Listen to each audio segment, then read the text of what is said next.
tus pinturas, con sus cantos nos seducen, nos invitan a beber, a olvidar nuestras penas. En cada rincón de tu estancia se escuchan risas y alegrías. Osirembelch, eres un refugio en medio de la tempestad.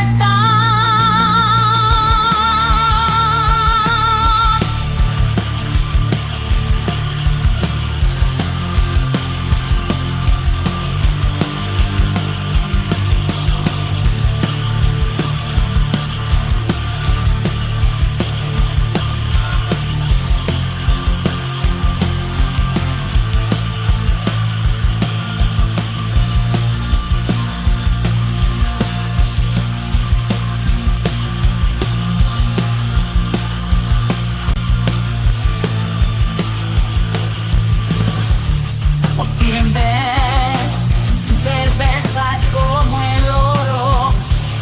En tus paredes de madera se cuentan historias de antaño. Tu música llena el aire con un canto sin igual.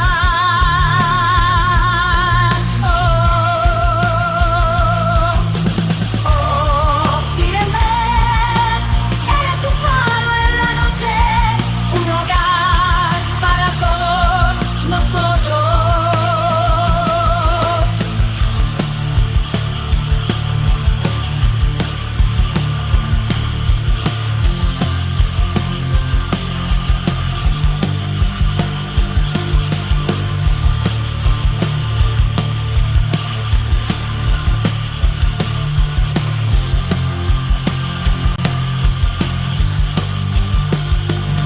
En tus salones oscuros las historias cobran vida.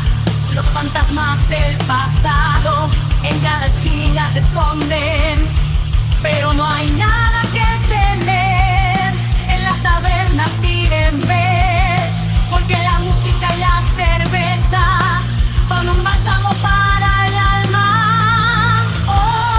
Osirembelch, tu cerveza es como el oro.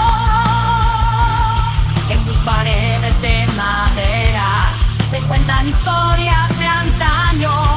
Tu música llena el aire con un canto sin igual.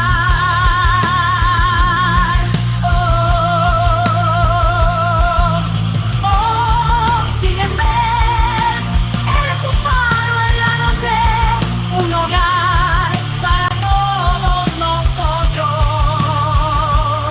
Así que levanta tu jarra y brinda por la Osirembelch, por las historias contadas y las que aún están por contar, porque mientras haya cerveza y canciones por cantar, la taberna Osirembelch será siempre nuestro hogar.